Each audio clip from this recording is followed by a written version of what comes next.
Dear students, what is the threshold potential for generating an action potential? അപ്പോൾ ഇതുമായിട്ട് ബന്ധപ്പെട്ട് പറയുമ്പോൾ അതിൻ്റെ കാര്യങ്ങൾ ഞാൻ കഴിഞ്ഞ ദിവസം തന്നെ പറഞ്ഞതാണ്. ആക്ഷൻ പൊട്ടൻഷ്യൽ എന്ന് പറഞ്ഞു കഴിഞ്ഞാൽ എത്രയാണ്? +30 മില്ലി വോൾട്ട് ആണ്. റെസ്റ്റിംഗ് പൊട്ടൻഷ്യൽ എന്ന് വെച്ച് കഴിഞ്ഞാൽ -70 മില്ലി വോൾട്ട് ആണ്. അത് ത്രെഷോൾഡ് പൊട്ടൻഷ്യൽ എന്ന് പറയുമ്പോൾ -55 മില്ലി വോൾട്ട് ആണ് എന്ന് പറഞ്ഞു. ഇതേ കാര്യം തന്നെ കാർഡിയാക് സൈക്കിളുമായിട്ട് ബന്ധപ്പെട്ട് വരുന്ന സമയത്ത് അതിനകത്ത് പ്ലേറ്റോ ഫേസ് എന്ന് പറയുന്ന ഒരു ഫേസ് ഉണ്ട്. അപ്പോൾ അവിടെ സംഭവിക്കുന്ന കാര്യം എന്താണെന്ന് ചോദിച്ചു കഴിഞ്ഞാൽ അവിടെ ഒരു ആക്ഷൻ പൊട്ടൻഷ്യലിൽ എത്തിച്ചേർന്ന് കഴിഞ്ഞാൽ അത് കുറേ നേരത്തേക്കൊന്ന് മെയിൻറ്റെയിൻ ചെയ്യാൻ വേണ്ടി ഹാർട്ട് ശ്രമിക്കാറുണ്ട്.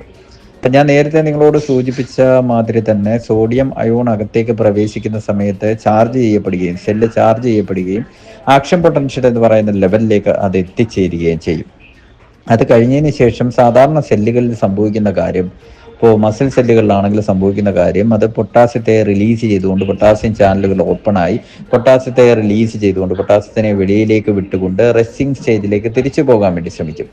അങ്ങനെ ഹാർട്ടിനെ സംബന്ധിച്ച് നോക്കുമ്പോൾ ഈ പൊട്ടാസ്യത്തിനെ പുറത്തേക്ക് വിട്ടുകൊണ്ട് ഇത് റിലാക്സ് ചെയ്യാൻ വേണ്ടി പോകുമ്പോൾ അല്ലെങ്കിൽ ആ റെസ്റ്റിംഗ് പൊട്ടൻഷ്യലിലേക്ക് പോകാൻ വേണ്ടി പോകുമ്പോൾ ഹാർട്ട് എന്ത് ചെയ്യുമെന്ന് വെച്ച് കഴിഞ്ഞാൽ കാൽസ്യം അയോൺ അവൈലബിൾ ആയിട്ടുള്ള കാൽസ്യം അയോണിനെ എക്സ്ട്രാ സെല്ലാർ ഫ്ലൂയിഡിലുള്ള കാൽസ്യം അയോണിനെ അകത്തേക്ക് കയറ്റി വിട്ടുകൊണ്ട് പൊട്ടാസ്യം തിരിച്ചിറങ്ങുന്നതിന് തുല്യമായിട്ട് കാൽസ്യം അയോണിനെ അകത്തേക്ക് കയറ്റി വിട്ടുകൊണ്ട് ഈ പറഞ്ഞ ആക്ഷൻ പൊട്ടൻഷ്യൽ അല്ലെങ്കിൽ കൺട്രാക്ഷൻ സ്റ്റേജിനെ മെയിൻറ്റെയിൻ ചെയ്ത് പിടിക്കാൻ ശ്രമിക്കും ഫോർ എ ഷോർട്ട് ഡ്യൂറേഷൻ. ഈ ഫേസിനെയാണ് പ്ലേറ്റോ ഫേസ് എന്ന് പറയുന്നത്. പല പരീക്ഷയ്ക്കും പ്ലേറ്റോ ഫേസ് എന്ന് പറയുന്നത് മെയിൻറ്റെയിൻ ചെയ്യുന്ന ഏത് അയോണിന്റെ സഹായത്തോടു കൂടിയാണ് എന്നൊക്കെ ചോദിക്കുന്നുണ്ട്. അപ്പോൾ അതുകൊണ്ട് തന്നെ അതിനെപ്പറ്റി ഒരു ധാരണ ഉണ്ടാകാൻ വേണ്ടിയാണ് ഈ ഒരു കേസ് പറഞ്ഞത്.